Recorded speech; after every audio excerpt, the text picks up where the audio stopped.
teaching series. Today is going to be about shielding. Shielding is one of the 3 skills that we talked about that once mastered, you will be able to do any type of magical workings because it is the foundation for all that we do. Grounding and releasing and shielding is basically the basis of everything, because what grounding and releasing and shielding does is it teaches you to pull energy, shape energy, and manifest energy to use for whatever purpose that you need. And today, that purpose is going to be shielding. Shielding is a crucial tool in your toolbox to have. It's also one of the first basic skills that is taught, and there's a reason behind that. The more that you get tuned in to the energies of the universe, the more sensitive you're going to become to energies around you, 1. And 2, and I hate to say this, but it's the truth, one of the main reasons outside of protecting yourself from ambient energy that you may pick up wherever you go, like a grocery store or a festival or anywhere where there's a group of people, or to an area that perhaps has some sort of energy that is unique into itself, that perhaps is uncomfortable to be around, not unlike the energy that we encountered when we went to the farm where Tin Can Holler was written about. But the other reason for shielding is, quite honestly, other magical people. With any religion, with any practice that you do, you're going to have people that are not ethical, not moral, and they're going to try to perhaps do something to you. I know very few people in our world that have made it through their entire practice without having some sort of wonk launched at them. So hopefully with these skills that I'm going to give you today, that you'll be prepared for anything that comes your way. Now, I will also say to you that part of what I'm going to be doing today is giving you the view of someone that is trying to cause you harm. Because let's face it, it's one thing to say, I'm in my bubble and I'm protected and all is well and right with the world, but unless you know the weaknesses of that bubble that you're in and the purpose for that bubble that you're in, you can still become a target. So I'm going to give you some thoughts about shielding that perhaps those of you that are more experienced have never thought of before, and those of you that are beginning, you're going to have the benefit of looking at things in a different way from the start. So please do not think that I'm going to be teaching you how to harm someone. That is not my intention. My intention is just to show you what you're going to be dealing with, perhaps. Now, it's not unlike if you're going target practicing and you've got a gun, okay? If you've got a handgun, you know that the limitations of that weapon is only so many yards, okay? But if you're going to shoot something that's a long range, you're going to have to change your tool and use something else, which perhaps is a rifle, to shoot long range. It's not any different than that. You're going to be learning the pros and cons of these shields. So that'll give you a better idea of what you're dealing with, what you're working with. Now, to create a shield, first, let's discuss what that is. One of the best visualizations that I can give you of what a shield will look like is from The Wizard of Oz and Glinda the Good Witch floating around in her little bubble. That's exactly what a shield can look like, especially if you're a beginner. That's what I want you to envision, is this bubble of light around you. That kind of gives you a good place to start. Now, how do you get the energy to create said shield? Now, you can do it one of 2 ways, or in my mind, there are 2 ways. I'm sure there's 1,000 ways to do it, but I'm the one teaching it, so I'm teaching you the 2 ways that I know how to make it. Now, what you can do with the skills that you learned in grounding and releasing, pulling energy from the universe, you can create a shield around you, a wall of light around you, from the tip to the toes of your feet, and you can do it that way. To me, that's not my favorite way to do it. What I like to do is when I'm pulling that energy in from the crown, the chakra that we talked about in our last lesson, and you swirl your energy around and you're getting your bits gone and everything is released out of your body. Before you disconnect that energy, what I want you to start doing is pushing that energy outward. So when you've cleansed yourself, okay, and you've got yourself in center, in the here and now, just envision that energy coming out of your body and forming a bubble around you, okay?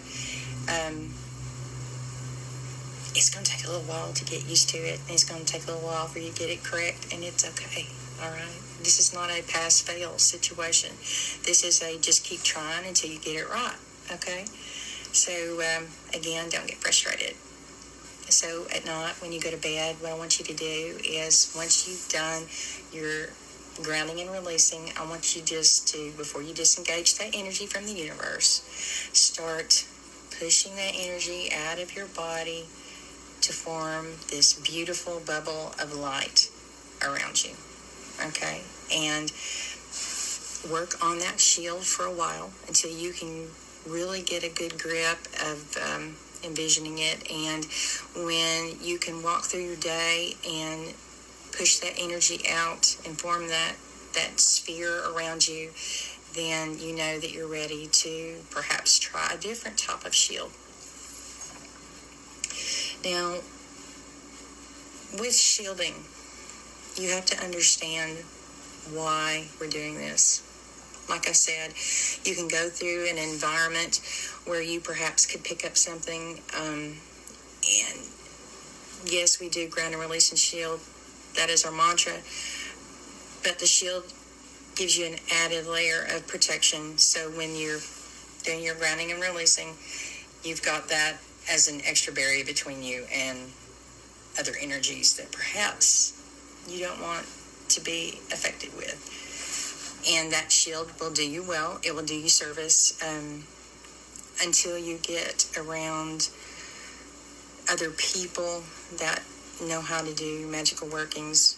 Yeah, that shield should be sufficient for you to handle anything that's ambient or just grumpy people, anything of that nature. Even around your kids, who perhaps could get on your last nerve, you can protect yourself from some of that energy that they could possibly be leaking, as it were.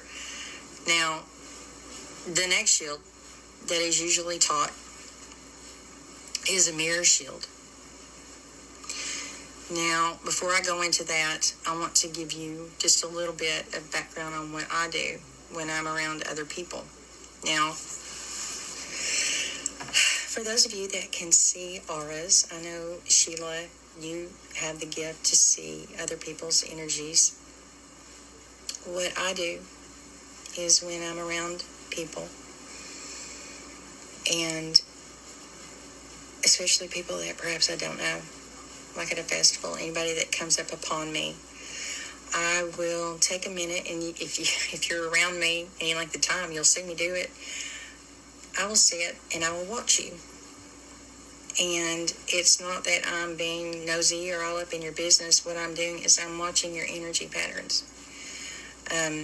Even if you have a shield up, I will be able to see what type of shield that you have.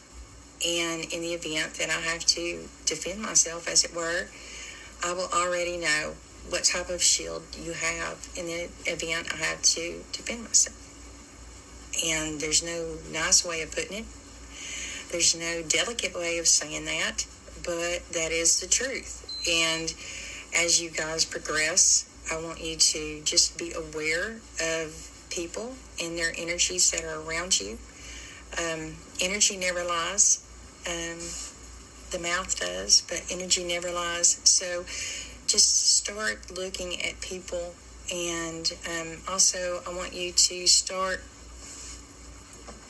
feeling what it feels like to be around different people. If you feel drained, or if you're around someone that just irritates you to no end, there's a reason. Now, does that mean that they're trying to harm you? No, it could just very well mean that they're just nasty energy people, and you want to protect yourself from that. So I will sit and watch people's energies, and I will get an idea of not only who they are, but what they're using. Okay, so that's another skill I want you to start thinking about, just watching people. And if we're ever in a group of people and you want to come up to me on the down low and say, okay, Angela, I was around this person and I felt this way. Can you help me explain why I'm feeling this way? Or their energy patterns look like this to me. Is it the same as you see? And that way it'll give you some validation about what you're feeling and what you're thinking and what you're doing. All right? So the next shield is a mirror shield. Now, a lot of people in our world will use a mirror shield, and that's very well and good. It really is. But there are some problems with a mirror shield, and I want to talk to you a little bit about that as well. Now, a mirror shield, what you do is when you're pushing your energy out, what you want to do at that point when you get your sphere made around you is to envision that it is a mirror, and that everything that is coming towards you will be reflected back. It also kind of helps you to hide your energy as well, or one would think that it would help you hide your energy. If you're really patient, you can sit and watch, and you can still see through that. But that is an advanced skill, and it does take time to understand those energy patterns. And that's something that later on that we can discuss. Now, with an energy shield that is a mirror, I have to say that magic and energy are the same thing. Okay? So with that being said, magic, i.e. energy, does still have to follow the basic principles of universal laws. It is what it is. We cannot change laws of nature.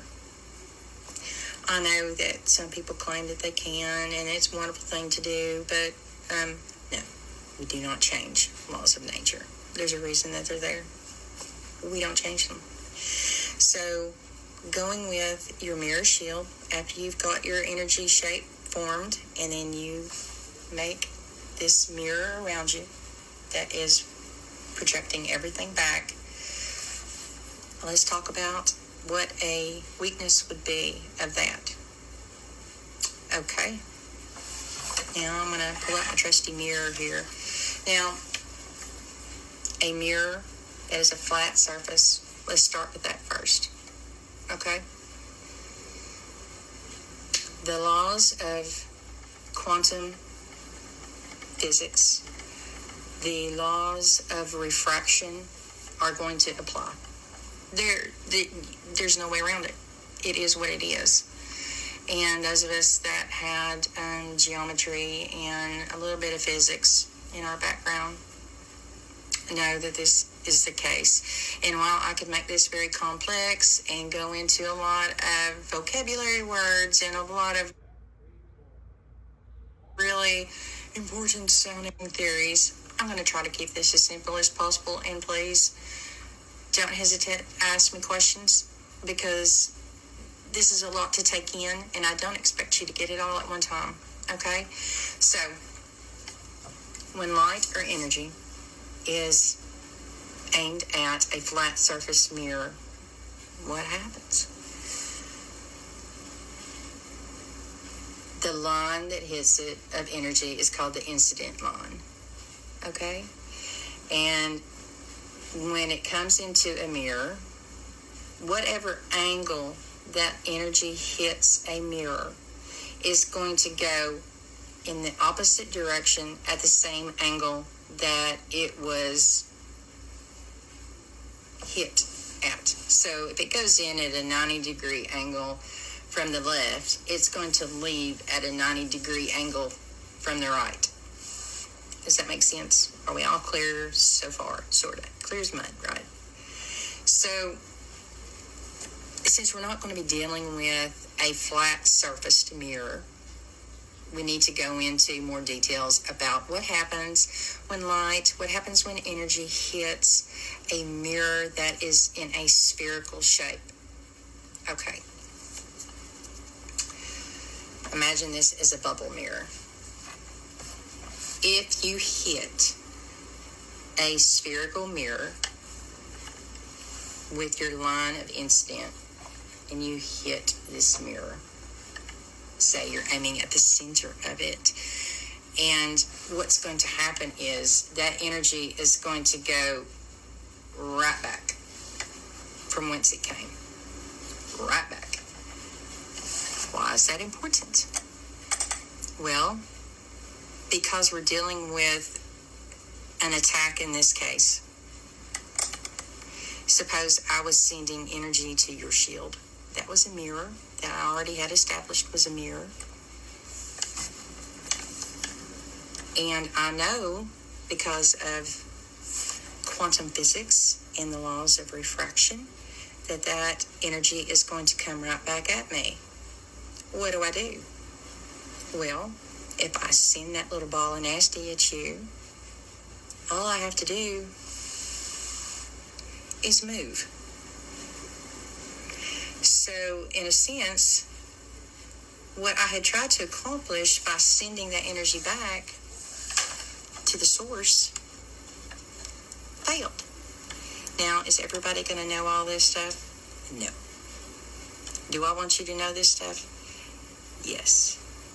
Another thing that you need to consider as well with the mirror, even in a spherical form, okay? Say a random shot comes in and then it goes out. Same as with a flat mirror. What's going to happen? Okay, I'm in my family room and someone sent me a nasty ball of poo. I have my mirror shield up and it's bounced off of me at a strange angle and perhaps hits someone in my family. Was that an effective practice? I don't think so. So, is the mirror truly an effective way of doing things? I don't think so. Is it useful in some cases? Absolutely. Is it my go-to shield? No way. Another thing that you need to consider too, suppose I decided that I was going to send a nasty ball of poo in your direction, and I knew that you had a mirror shield. What I can do is I can send a ball of nasty to manifest somewhere beside of you and hit that mirror. And what does that do? That means that A, it's not coming back to me. It's going to go off into another direction, which again is going to leave people that are innocent bystanders with the ability to get wonked by something that I just did. And I didn't affect the target of my whatever at all. But again, most people that would do this stuff would not care. But I'm giving you this information because I want you to be aware of what your actions do and how it affects other people around you. So this is important to know. Another thing that can happen with any shield, except for the last shield I'm going to talk to you about today, can happen is If I learn your energy pattern and I decide that I want to send an attack your way, and let's just say, for sake of argument, it is a mirror. I've already established your energy pattern. I already know what your shield looks like. Okay? So let's say that I pick a spot on your person and I'm going to send energy to that same spot over and over and over and over again. What's that going to do? They bounce off, Angela, right? Well, let's just say that in the case of this kind of attack, there's still going to be a concussion effect. Yes, it's bouncing off, but it's still going to hit. And each time it hits, it's going to cause just a little bit more damage, a little bit more damage, a little bit more damage. And eventually, I'm going to get through your shield.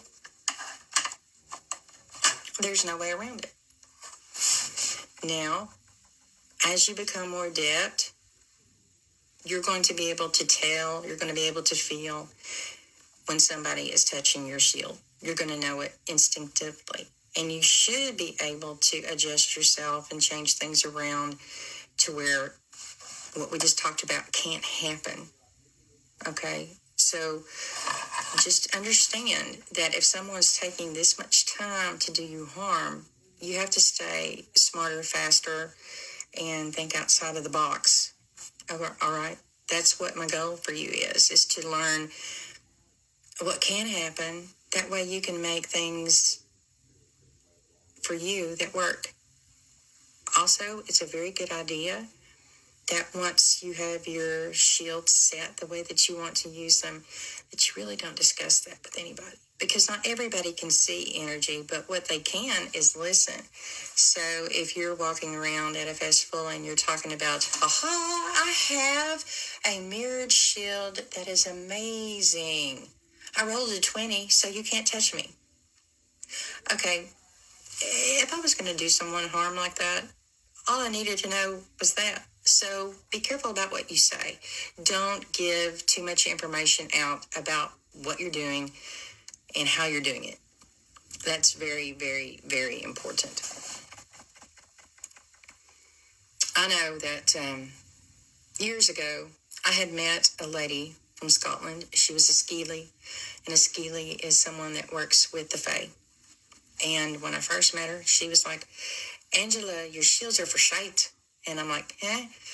And she said, your shields are essentially worthless. Because she was like me, she could see energy, and she was testing me, as it were. And every so many years, I'd run into her, and, she would be like, your shields are just crap, Angela, your shields are crap. And so I set about thinking about things very hard and trying to develop something that would be very difficult for people to A, pick up, and B, penetrate. So the last time I saw her a couple of years ago, she's like, oh my God, what have you done?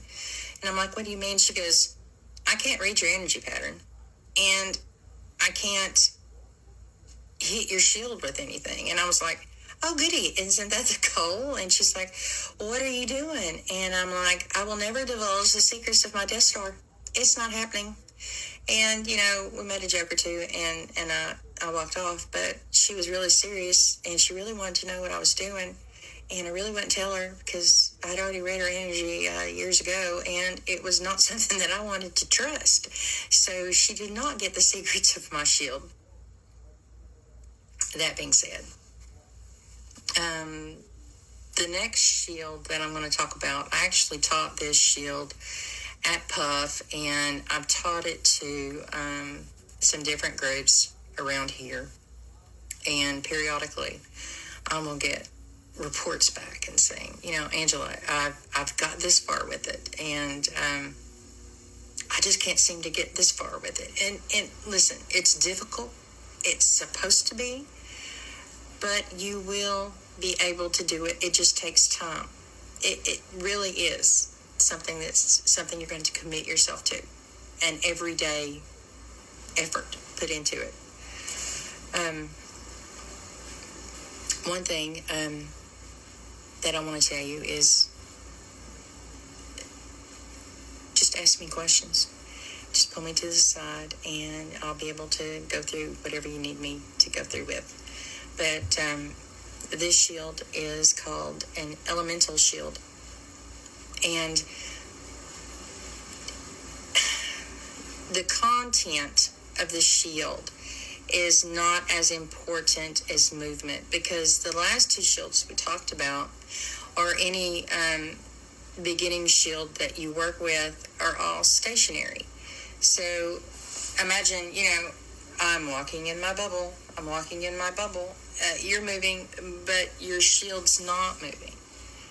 And why is that important? Well, as I told you just a minute ago with the mirror, any shield that is stationary, okay, what happens is, even if it's reflected off, there is still a concussion that happens. There's still going to be an impact crater that's going to happen on your shield. And if someone is in the middle of attacking you, you don't have the chance to do much. If I'm sitting there doing that, I'm going to penetrate your shield. Okay, because the concussion is still going to cause damage and issue. Now, if your shield is moving, you're not going to have that worry. You're not going to have that concussion, because what's going to happen is it's going to be deflected off if my shield is moving. So you're not going to have this concussion like a bullet would cause, all right, or a bomb, whatever, that blowback, which is a lot of energy. So if it's moving and I hit, it's just going to kind of be moved. So that's important. Now, what do I mean by a moving shield? For instance, the first shield that we talked about, the energy shield. What if your energy was doing this while you're inside of it? That's going to be the difference between a wooden shield or a very strong iron type shield. You've increased your protection level exponentially. Okay? So just keep this in mind. Use real life examples of what you're doing. Just because it's magic, just because it's energy, doesn't mean that it doesn't have something in the real world to relate it to. A weapon is a weapon. Okay? And a shield is not only protective, it can be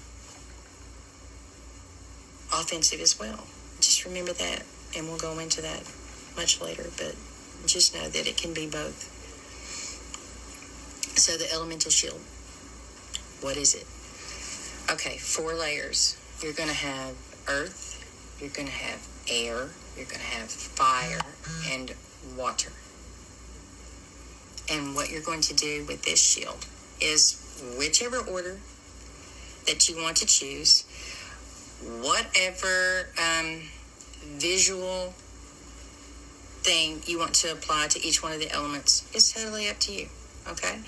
Now, to walk through a basic explanation of what I'm talking about, let's say your inner layer would be water, and you've got like the ocean, churning waves. Then the next layer, you've got air.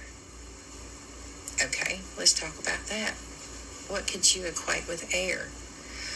Well, you could potentially use, let's say, a hurricane. So now you've got these winds, high winds blowing. And on the inside, you've got the waves churning. Then the next layer, you've got the wind blowing. See, we've got 2 different motions there. We've got the churning, we've got the blowing. The next layer out could be fire. And you can either do flames or you could do lava. Either way. Okay, so now you've got the inner layer, you've got the waves churning. The next layer, you've got the winds blowing.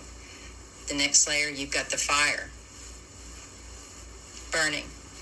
And the next layer out, you've got something like, for earth, you could use a mudslide. So you've got mud flowing. You've got the fire burning. You've got the wind blowing. And then you've got the waves churning. That's 4 layers. And each one of those is different. And each one of them is a different movement. So even if you can read energy, chances are you're only going to see the movement of the outer layer. You're going to have no idea what's going on in each one of those levels. All right? So with this exercise, what I want you to do is pick a layer. And once you get that layer in your mind crystal clear, all right, then you add another layer. And when you can get the movement of this shield and that shield synced up, then you add another layer until you get to the 4 layers. All right. Now, the advanced technique with this one is when you have, for instance, your fire layer and your water layer. If you have those two together, there's going to be a liminal point where those two touch. And you can do a combination of elements at that point. So you can have your fire and your water, and then the liminal point would be steam. So essentially, you're going to end up at the advanced stage of this with 8 layers or so, because you've got the liminal point between each element that you can combine. Now, how you do that is up to you. How you decide to do that is up to you. But make it your own. Now, this type of shield is going to take you a ginormous, yes, that's my technical word of the day, ginormous amount of time to do. This is not something that I expect you to get today, tomorrow, a year from now. But this is something I want you to start working on today. And eventually, by the time, if you decide to stay on the priest path or decide to take the priest path, when you get to where I'm at, you'll have this very functional, multi-layered, complex form of shielding for you. Okay, so if you time this just right, you could do 1 layer of the element for your congregation, 1 for your ovate, 1 for your bard, and 1 for your druid. Okay, so yes, it very well could take you that long to master this. It's very complicated. Okay, and to hold that much motion and that much visualization in your head at one time can be a little bit overwhelming. It can be daunting, to say the least. That's why you do it in very slow, very methodical increments to where you've got it, you can hold it, and then go on. Now, one thing that's really cool about shielding is the more that you work with shielding, the more that you build your mind and your will, your shield will become automatic. It's not something that you're going to have to go, shields up, da-da-da-da-da. You know, it will automatically be a part of you, which is pretty awesome, to say the least. Now, is this the only way to do shielding? No. There's a lot of different ways to do shielding. There's a lot of different visualizations that you can use. Really, the sky's the limit, but you must understand with each one of those, there is something that can very easily counteract it. One of the shields that I'm working on currently as a substitute for the mirror, because the mirror to me has too many variables that can happen, okay, to not only people in your life as things bounce off of you and potentially could harm them, to someone who's very hell-bent on causing you harm is going to take the time to basically shatter that mirror in a very short amount of time. It doesn't take a lot of time to do this, all right? Or you could even set it up like an automaton to where they're getting hit all hours of the day in the same spot over and over and over. So to me, the mirror is just not the most viable. Short-term things, absolutely. Is it okay? But one of the shields that I'm working on now, that I want to share with you, because I really feel like that it's going to be something extremely useful, is darkness. And I know some of you are going, darkness. I'm talking about in the bottom of a cave with all the lights off, with no access to any type of light, darkness. I'm talking about just pitch black, dark. So dark that light cannot escape it, dark. Okay, light cannot banish it, dark. Just intense darkness, concentrated darkness, as it were. So with things like the mirror, where you're reflecting things, what the darkness would do is it would absorb it. That means that there's not going to be any ambient pings of energy going anywhere. And the reason why I came up with this was because I love to work with gemstones, and like with hematite. Hematite will draw the negative to it and catch it like a trap, and then later you just cleanse the stone, and it transmutes all of that negative energy that was attracted to it and goes away. So for me, I think that the shield of just this black, not only would be a protection, and perhaps make your energy trace invisible, one, but it would absorb anything that was shot at it. Now, the downside of that type of shield, okay, is that you're going to have to cleanse it a lot, especially if you're like at a festival or something of that nature, where you know there's a high risk of running across people that perhaps either intentionally or unintentionally could cause you harm with energy. What that shield would do is it would absorb it, and then when you would do your grounding or releasing, you would drop that shield and just let it go into the ground, and that way it negates anything that was trapped inside of it and just transmutes it and makes it inert when it goes into the ground. But other than that, just absolutely dealing with the first shield, just the really simple bubble, not unlike Glinda the Good Witch, is something that is really good for you to start practicing to get used to making that form around your body from the top to the bottom and see what that feels like. Now, does it always have to be this big bubble? No. Some people are more comfortable with doing a shield that is just a skin on the outside of your body, not unlike wearing a wetsuit, okay, to where it's just this film on the body. Do I have a problem with that? No, I don't have a problem with that. It's really exactly what you want it to be, what you're more comfortable with doing, what you can hold in your mind, the shape of, whatever's useful, okay? You know, it's your shield. You can make it what you want it to be.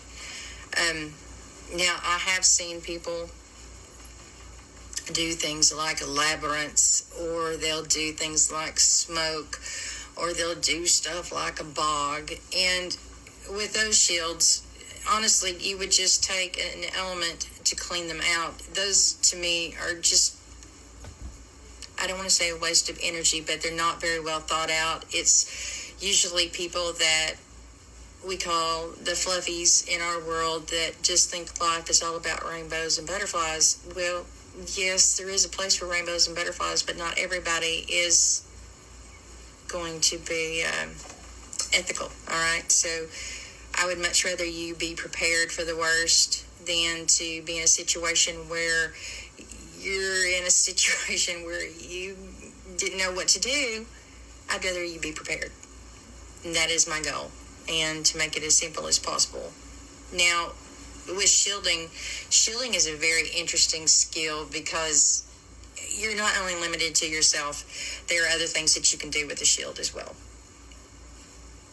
For instance, if you have children that perhaps are getting bullied at school, or your husband is, or wife, whichever, is going to work and they're having a very nasty time of it, people are picking on them or they feel uncomfortable, what you can do is you can make a shield for them. Basically what you do is you create your sphere of energy. You can pick it up and put it over them, and they can go about their day. All right? You can also do that for your home. Again, what you can hold in your mind, what you can visualize, and the amount of energy you can hold is the only thing that limits you. You can take this really large sphere and put it over your house. And, in the old days, what they would do is they would do sections, whatever the priest's area that they were in charge of, they would take these protective measures to take care of their areas. Okay? Now, again, with shields, sky is the limit. It's up to you. But I want you to, before you do anything, think about what are the weaknesses of what I'm fixing to do. What can counteract what I'm fixing to do.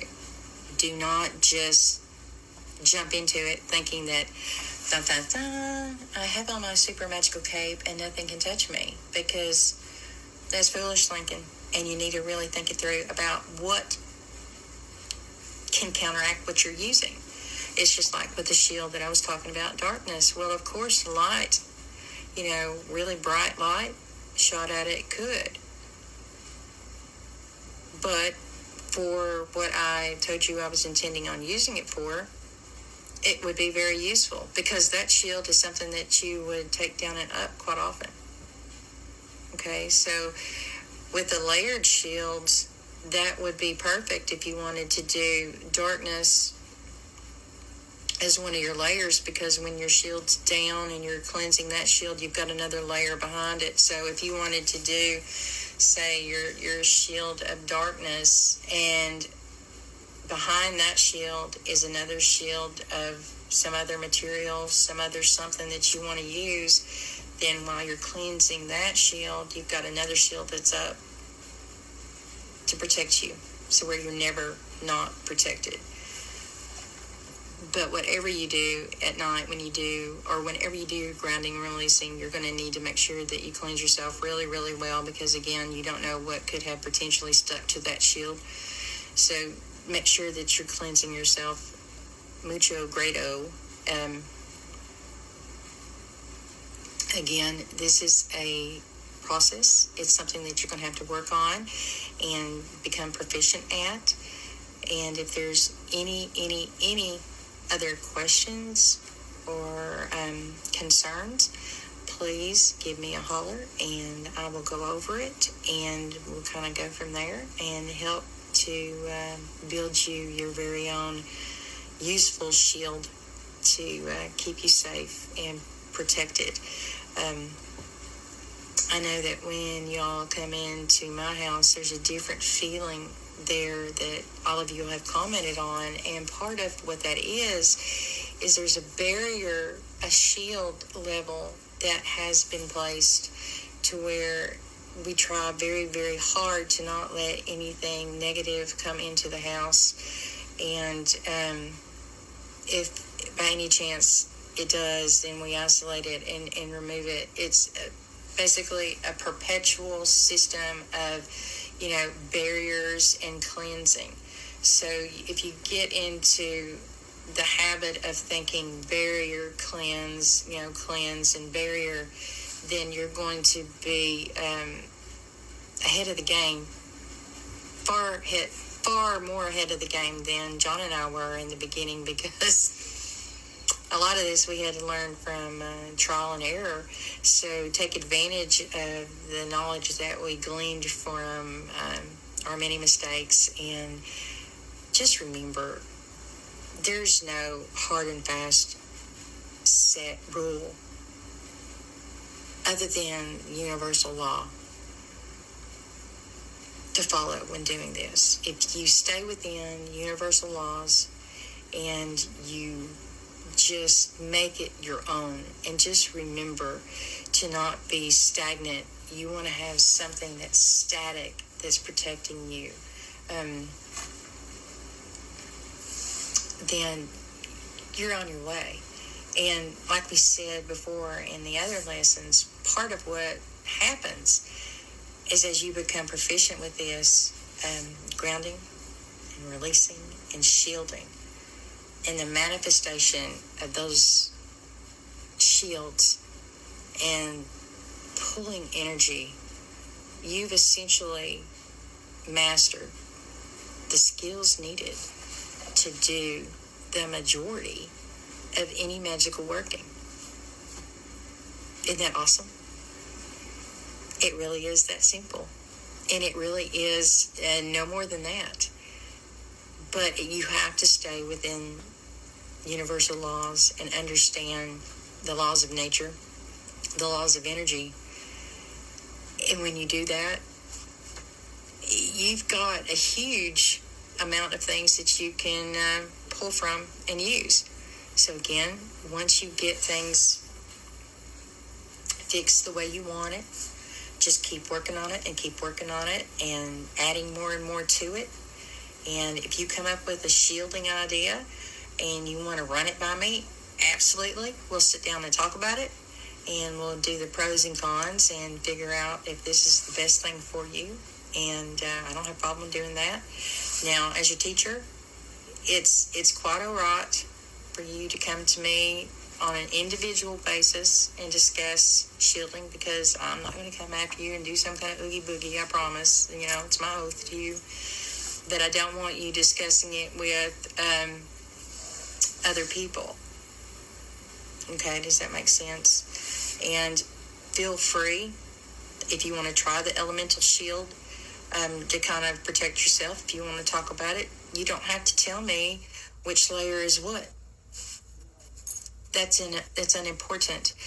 In the beginning, what you want to discuss with me is, what do you think if I use blah blah for land or earth, or blah blah for water, or blah blah for fire, and how we incorporate that. The order that you keep it in and the movement that you want to use, you can let that be your very own. Okay? But it's going to take some time. Or if you come up with an idea for a shield, like I did with the darkness, feel free to ask. We'll run it up the flagpole and see if anything salutes, okay? There is no dogma in this. There's no right or wrong. There is a better way and a not so better way. Okay, so don't think I'm going to say, well, that's crazy, that's stupid. It's not going to be that. I want to see what you all come up with. I'm excited to see what your imaginations, think up. But just remember that whatever you put into your shield, you must be able to hold. And in the beginning, that becomes complicated. All right? Because you're thinking in so many different layers, or maybe one layer or two layers, and you're trying to hold motion with that. Don't get frustrated. Just keep trying. Keep at it. And like I said in the beginning, what I want you to do when you do your grounding and releasing and your centering at night before you go to bed, incorporate this along with it. Start building that shield. Start pushing that energy out. And before you know it, you're going to be able to do another layer or perhaps change it to something else. Okay, so start doing it at night. Now, the first shield that we talked about, I want you to start doing because it's the easiest way to do it. By all means, if you want to jump into the deep water, if you feel like you can, more power to you. But I don't recommend it, and here's why. Because this needs to be something that you can totally focus your energy into, and it becomes natural part of you to where it becomes automatic. And to do the very technically difficult shielding, it's going to take you much, much longer for that to become an automatic reaction. And I want you to start learning how to protect yourself. So it's imperative to me that you start off with just the energy bubble that we talked about. And then I want you to go to the mirror and practice with that one. And then once you get those two, and if you want to do a layer of the energy bubble with a layer of the mirror on the outside, that's fine. And then once you get proficient with that, you can move on into the layered shield that we just talked about. And that's going to take some time as well. It's training your mind. It's new muscles being used. It's new ways of thinking about things, and you're creating new conduits in your brain that will eventually become automatic. So don't get frustrated. Like I said, it's all going to work out. I promise. It just takes time. And just let me know if there's any questions, and I'll be here to help you accomplish your goal of being proficient in shielding, because I really, really want you guys to have those 3 skills down before the end of the year. Okay, if you decide to go on to the priest path, I really want you to have your grounding and your releasing and coming to center, and then your shielding skills up to par, as it were. So don't get frustrated. You've got time, and just, be patient and don't get frustrated at yourself. And again, you can holler at me or you can holler at John, and we'll be more than happy to help you. And in the meantime, you all be blessed, and you have a fabulous day, and I will talk to y'all soon.